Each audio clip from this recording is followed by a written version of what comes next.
Olá, amigos, estamos de volta para dar continuidade ao estudo da execução. Sou o professor Carlos Augusto Monteiro. Se você tiver com alguma dúvida, entre no meu Facebook, Carlos Augusto Monteiro, curte a minha página e me chama em inbox. Eu vou por lá, a gente vai poder conversar mais. Tá com dúvida? Não, manda para mim, não fique com ela. Tudo bem? Nesta unidade de estudos, iremos falar da terceira fase da execução.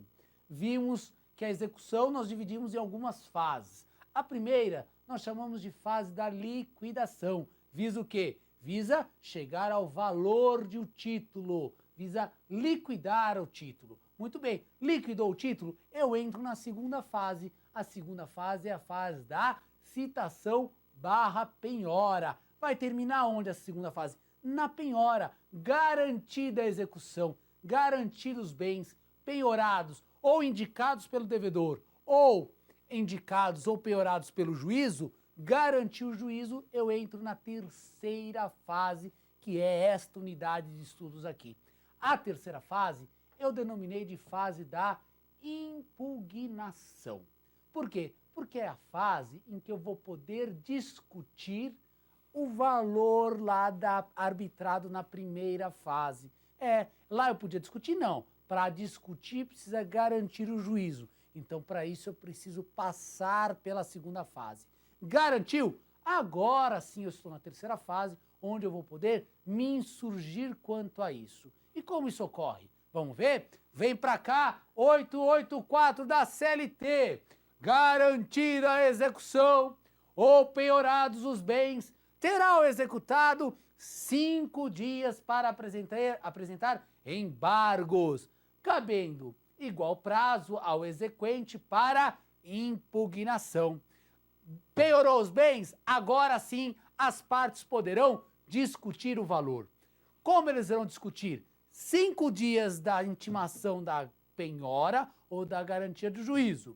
O executado, que é o devedor, nesses 5 dias poderá se insurgir contra o valor, contra a decisão, através dos embargos à execução. Vem para cá. 5 dias, o devedor, aqui ó, para cá, isso, aqui, isso.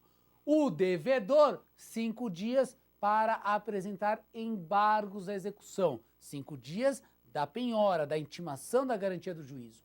E o exequente e o credor poderá se insurgir? Poderá também. Ele terá os mesmos 5 dias para se insurgir contra o valor arbitrado pelo juiz. E a insurgência do credor se chama impugnação.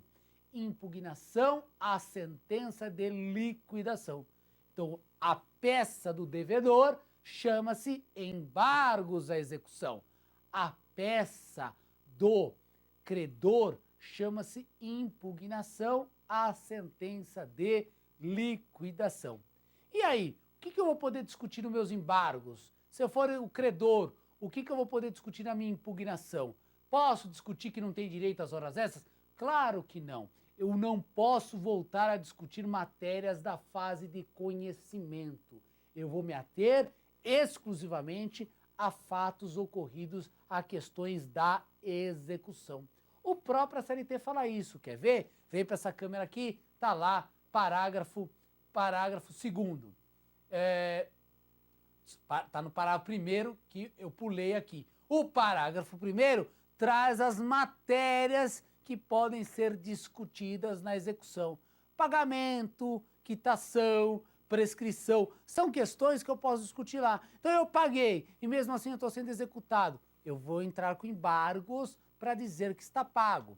O juízo homologou 10 mil reais, mas o correto são 12. Eu vou apresentar impugnação, porque eu sou credor, para me insurgir quanto ao valor fixado pelo juiz. Ok? E aí vem lá, parágrafo 2º. Se na defesa tiverem sido arroladas as testemunhas, poderá o juiz ou presidente, caso julgue necessário os seus depoimentos, marcar audiência para a produção de provas. Pode? Então pode. Cuidado, na prova aparece, pode ouvir testemunhas na execução?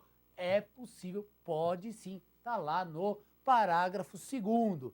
Parágrafo 3º, somente nos embargos da penhora poderá o executado impugnar a sentença de liquidação, cabendo ao exequente igual direito no mesmo prazo. Lembram disso? Exatamente.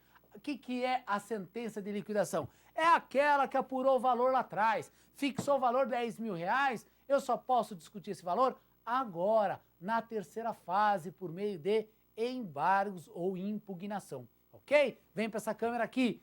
Olha só, a grande discussão do processo de trabalho então você tem que lembrar, a peça, a medida a ser tomada, chama-se embargos à execução ou impugnação à sentença de liquidação. Depende quem é que vai se insurgir. Se for o devedor, embargos. Se for um dos credores, impugnação.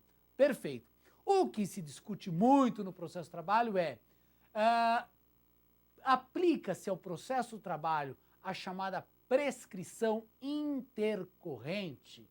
Prescrição intercorrente é aquela que ocorre no meio do processo. O processo fica parado no fórum durante anos. Prescreve ou não? Se prescreve é porque aplica-se a pressão intercorrente no processo de trabalho. Se não prescreve é porque não se aplica a pressão intercorrente no processo de trabalho. Muito bem. Sobre a pressão intercorrente, nós temos duas posições. Nós temos uma posição do TST e uma posição do Supremo Tribunal Federal. E aí, para qual eu vou? Depende da pergunta. Se o examinador colocar lá, de acordo com o Tribunal Superior do Trabalho, a pressão intercorrente, aí você vai responder o que diz o TST. De acordo com o Supremo Tribunal Federal, aí você responde o que diz o Supremo Tribunal Federal. Quer ver? Vem para essa câmera aqui, ó. Para súmula 114 do TST. Prescrição intercorrente. É inaplicável na Justiça do Trabalho a prescrição intercorrente. Então, para o TST, não se aplica a prescrição intercorrente no processo de trabalho. E o TST tem um fundamento muito legal. Ele fala assim, não se aplica porque a execução de ofício, se ficou parado, foi por culpa do juiz. Então, por isso que o TST pacificou esse entendimento. Só que o Supremo Tribunal Federal pacificou em sentido contrário. Súmula 327. O direito trabalhista admite a pressão intercorrente. São decisões totalmente antagônicas. Um diz que aplica, outro diz que não aplica. Então vai depender do que perguntar para você, ok? E aqui é importante, voltando, parágrafo 4º do 884 diz que na mesma sentença será julgado os embargos e as impugnações, será proferida uma mesma sentença proferida pelo juiz da vara. Da decisão do juiz da vara, vem para essa câmera aqui, ó, da decisão do juiz da vara, cabe um recurso para o tribunal. Então você, devedor, entrou com embargos à execução. O juiz rejeitou, julgou improcedente os embargos, cabe um recurso, proferiu uma sentença, cabe um recurso para o TRT.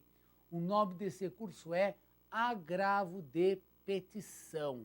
Agravo de petição é o recurso na execução. Entrei com embargos, perdi, julgou improcedente meus embargos, agravo de petição para o TRT, ok? Então, esta terceira fase, ela não se encerra no primeiro grau de jurisdição. Eu posso recorrer para o TRT, da decisão do TRT, eu posso recorrer para o TST, se a matéria for constitucional. Lembra disso? Chegou no TST, acabou a discussão, volta para a vara, porque aí já está decidido as questões envolvendo essa terceira fase. Tudo bem? Muito bem. Voltou para o vara do trabalho, eu continuo, aí eu vou entrar na quarta fase, que é a próxima aula. Mas antes disso, olha o parágrafo 5º, que diz assim: considera-se inexigível o título judicial fundado em lei ou ato normativo, declarados inconstitucionais pelo Supremo Tribunal Federal ou em aplicação ou interpretação tidas por incompatíveis com a Constituição Federal. Então, o que está no parágrafo 5º é mais uma matéria para embargos. Um título executivo que é fundado numa lei ou num ato normativo declarados inconstitucionais pelo Supremo Tribunal Federal pode ser objeto de embargos, ok? E aí vamos ver como isso é perguntado em prova. Conforme previsão contida na CLT, garantida a execução ou penhorados dos bens, o executado pode: a. Debater as questões já decididas pela sentença no processo de cognição? Claro que não. Processo de cognição, processo de conhecimento. Não posso discutir mais nada. Não posso discutir mais nada. Transitou em julgado. B. Apresentar embargos de execução no prazo de 5 dias. Deixa eu só ver aqui. O executado é exatamente isso. Apresentar embargos de execução no prazo de 5 dias. Então a B está certo. Se fosse o exequente, seria o correto apresentar impugnação à sentença de liquidação no prazo de 5 dias. Então a alternativa B está correta. C. Apresentar embargos de execução no prazo de 8 dias? Não. Cuidado, 8 dias é prazo de recurso, não é prazo de embargos. D. Em matéria de defesa, requerer a produção de provas e arrolar até 3 testemunhas. Posso arrolar até 3 testemunhas? Vamos ver aqui, diz a 884. Tá lá, ó. Aqui, ó. Parágrafo 2º. Deverá, dentro de 5 dias, produção de marcar audiência para a produção tiver arrolado as testemunhas, poderá... Ele não fala o número de testemunhas, mas aqui em matéria de defesa, requerer a produção de prova e arrolar até 3. Ele não fala em número de testemunhas. Eu posso ser testemunha? Posso, mas não há limite de testemunha. Então estaria errado. Na verdade, essa alternativa está mal formulada. Tá? E apresentar agravo de petição em 8 dias? Não. O agravo eu só posso apresentar depois que o juiz julgar os embargos. Então realmente ficou a B. Volta para essa câmera aqui. Com isso a gente encerra essa terceira fase. Acabou a discussão, fixou o valor. Tá, agora se acabou o valor. Aí eu entro na quarta fase, que é a fase de expropriação, que a gente vê na próxima aula. Até lá.